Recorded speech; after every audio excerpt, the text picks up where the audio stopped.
మన ప్రభు అయిన యేసుక్రీస్తు నామంలో మీకు మా శుభాభివందనములు.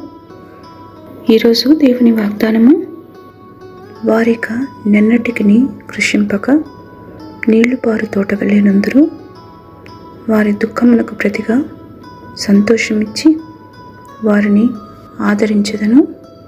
విచారము కొట్టివేసి నేను వారికి ఆనందము కలుగజెత్తును. ఇర్మియా 31వ అధ్యాయము 12-13 వచనాలు. Their life will be like a watered garden, and they will never languish again.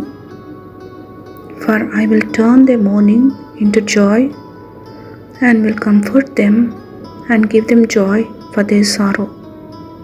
Jeremiah chapter 31 verses 12 and 13. ప్రార్థన. ప్రేమగల ప్రభువా, మాకిచ్చిన ఈ నూతన దినములకై వందనాలు.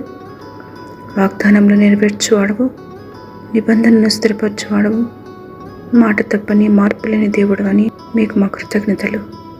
మీ మాటకు విధేయత చూపి మీ దీవెనలకు పాత్రలను చేయమని యేసు నామములో వేడుచున్నాము తండ్రి. Amen. Have a blessed day. God bless you.